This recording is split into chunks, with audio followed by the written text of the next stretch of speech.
자, 어제 이어서 두 번째 시험 방송을 해봅니다. 아직은 제가 이 프로그램에 익숙치 않아서 아주 기본적으로 이 유스팀이라고 하는 곳에서 제게 제공해 주는 것을 가지고 시험을 하고 있는 상태죠. 본격적으로 제가 이제 이 유스팀이라는 것을 가지고 우리 회원들 또는 세탁인들에게 제대로 된 방송을 할 수가 있겠는가 하는 것들이 테스트되어진 후에 본격적인 방송을 하도록 하겠습니다. 굉장히 좋고 굉장히 유익하고 쓸만한 것이다 라는 생각이 들고요. 과연 어떻게 보다 많은 세탁인들이 함께 들어와서 저희들과 저와 함께 할 수 있겠느냐 그런 부분들에 대해서 좀 더 고민을 해야 될 것 같습니다. 자, 두 번째 시험 방송을 해보는데요. 혹시 디바라는 말 들어보신 적 있죠? 디바. 디바 파라독스라고 하는 말이 있습니다. 디바라는 말은 원래 오페라에서 오페라 할 때 여주인공, 오페라의 여주인공을 디바라고 한답니다. 그런데 그것이 요즘에 이제 어떤 분야에서 꽤 잘 나가는 인기인들을 쓰는, 그러니까 대용어로 쓰는 말이기도 하죠. 그런데 이런 디바 패러독스라고 하는 말은 어떤 인기인, 유명한 사람, 어느 정도의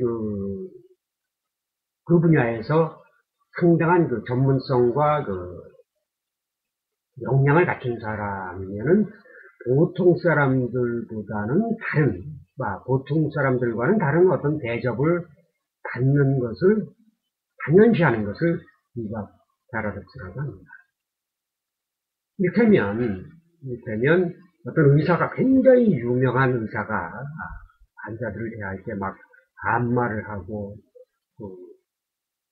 말을 막 해도 환자들은 또는 그 의사를 찾아가는 사람들은 뭐 유명하니까 이럴 수도 있겠다라고 한 수 접고 들어가는 그런 것을 일컬을 때 하는 이야기입니다. 그런데 이런 인기인이나 유명인들이 한 수 대접받는 그런 시대는 지났다. 이런 표현들을 합니다. 이른바 디바 파라독스 시대의 종언, 끝. 그렇게 이야기를 하죠. 요즘 시대가 그렇다는 것입니다. 뭐냐면 왜 그러냐. 세상이 굉장히 이제 좁아졌지 않습니까?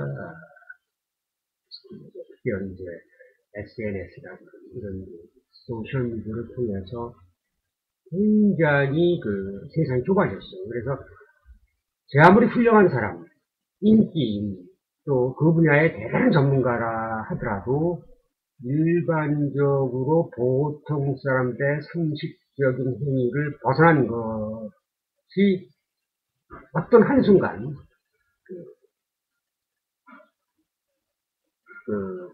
여러 사람들한테 퍼져가지고 그 사람이 그때까지 쌓아온 명성이 하루아침에 다 망가지는 그런 경우도 있다는 거죠. 정사도 마찬가지입니다. 나만이 갖고 있는 어떤 특별한 노하우, 나만이 갖고 있는 어떤 전문적인 서비스가 있다, 독특한 그런 서비스가 있더라 하더라도 더욱더 겸손하고 겸허하고 낮은 자세로 손님들에게 다가가야만 성공하는 시대가 되었다. 이렇게 이야기하는 것이죠. 자, 오늘은 직장마다 늘어나는 드레스 코드, 캐주얼화되는 드레스 코드가 세탁소에 과연 어떤 영향을 미칠까, 어떤 영향을 끼쳤나에 대해서 잠시 생각해 보도록 하겠습니다.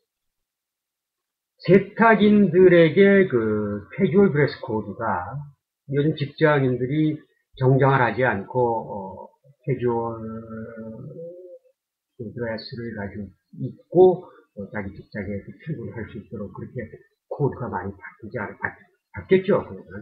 그런 것들이 과연 자기의 세탁소에는 어떤 영향을 끼쳤는지 조사를 해보았습니다. 아메리칸 드라이 클리너의 서비입니다. 그 조사에 응답한 76.1%가 자기 그 매출에 바뀐 드레스 코드가 자기 매출에 영향을 끼쳤다고 대답을 했고요.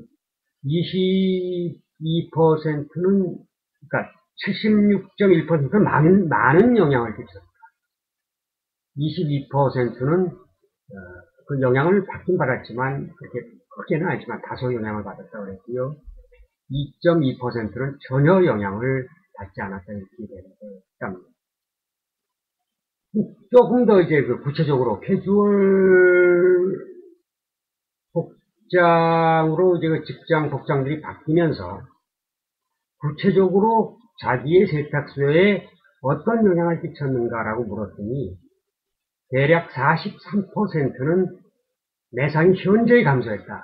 약 5% 이상 현저히 감소했다고 응답을 했답니다. 31.8%는 약 5%, 0%에서 5% 사이, 그러니까 서서히 작은 폭으로 그런 감소한 것을 자기가 느낀다라고 대답을 했고요. 14%는 전혀 내 세탁소 매상과 그런 그 코드 변화와는 전혀 관계가 없다라고 대답한 세탁소도 한 14%가 있었습니다. 뭐 여기까지는 어느 정도 이제 우리가 수긍할 수 있겠는데요. 약 6.8%의 세탁인들은 오히려 이렇게 코드가 바뀜으로 인해서 내 세탁소의 매출이 늘어났다라고 이렇게 대답을 했습니다. 어느 정도 늘어났냐? 한 5% 사이. 그러니까 0%에서 한 1%에서 5% 사이 정도 이렇게 늘었다고 생각합니다. 4.5%의 세탁소는 5% 이상이 증가를 했다, 늘었다. 이렇게 대답을 했다고 합니다. 자, 그러면 이렇게 줄고 늘고는 어떤 그 변화, 본인 세탁소가 어떻게 대응을 했기 때문에 이런 변화들이 일어났나 라고 이제 물어봤지요. 그랬더니 응답자의 53.3% 정도는 캐주얼하면서 매출이 줄면서 다른 부업 같은 것을 생각해내고 추진을 했다라고 했고요. 오히려 46.7%의 세탁인들은 응답자 중에 46.7%의 응답자들은 캐주얼 의복, 캐주얼 드레스를 타겟으로 마케팅을 했다고 합니다. 그러니까 어차피 캐주얼이라고 하는 것이 이제 대부분 물빨래 옷 아니겠습니까? 이제 그런 식으로 그런 옷을 대상으로 마케팅을 했다고 하는 거죠. 그 다음에 18%는 반대로 정장 비즈니스 드레스, 정장옷을 포멀한 그런 그 드레스를 상대로 그 타겟으로 마케팅을 더 해나갔다 이렇게 이야기합니다. 또 나머지 한 18%는 그러니까 새로운 루트를 개발하고 호텔 유니폼이라든지 보다 부유층 잘 사는 사람을 타겟으로 마케팅을 했다 이렇게 대답을 하고 있고요. 한 16%는 뭐 주어진 환경인데 내가 어떡하느냐 아무것도 하지 않았다 그런 대답도 했다고 합니다. 자, 여러분들은 과연 이 바뀐 드레스 코드가 여러분들 세탁소에는 어떤 영향을 끼쳤고 여러분들은 어떤 대응책을 만들어 나가고 계십니까? 이전에게 한번 여쭤보고요. 저 역시 스스로에게 이제 물어보는 거죠. 어쨌거나 이 서베이에 응답한 그 세탁인들이 남긴 코멘트들 중에 재밌는 것들 몇 가지 소개를 올립니다. 제 아무리 그 캐주얼 어떤 그 세탁소 주인은 이런 얘기를 했거든요. 아무리 그 캐주얼 그러지만 일반적으로 남자들은 태생적으로 좀 더럽다. 태생적으로 더러워서 스스로 이렇게 깨끗하게 자기가 클리닝을 하지 않기 때문에 어차피 그 사람들은 세탁소를 가져올 수밖에 없다라고 그렇게 대답한 사람도 있고요. 아직까지 그 드레스 코드가 옛 드레스 코드로 그대로 고수하고 있는 그 업종 가운데 하나가 금융업이다, 은행업. 그래서 자기는 그쪽을 주로 많이 타겟팅을 해서 공략을 하고 있다. 이렇게 대답한 사람도 있고요.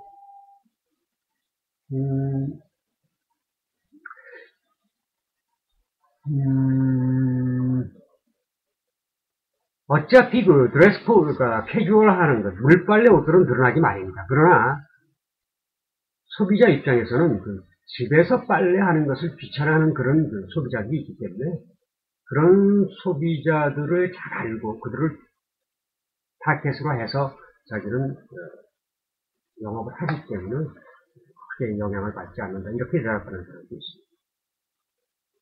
또 어떤 사람은 캐주얼 옷을 파는 판매원들하고는 말도 안 한다. 뭐 그런 사람도 있습니다. 그러니까 또 우리 자기 세탁소에서는 반드시 전문 아주 프로페셔널하게 옷을 입고 그렇게 근무를 한다. 이렇게 대답하는 분들도 있습니다. 자, 우리에게 주어진 상황은 다 똑같습니다. 누구입니다. 전체적인 사회가 그렇게 변하고 있으니까요. 여러분들은 이렇게 변해가는 복장 코드, 복장의 추세, 의복의 추세, 또 그리고 점점 더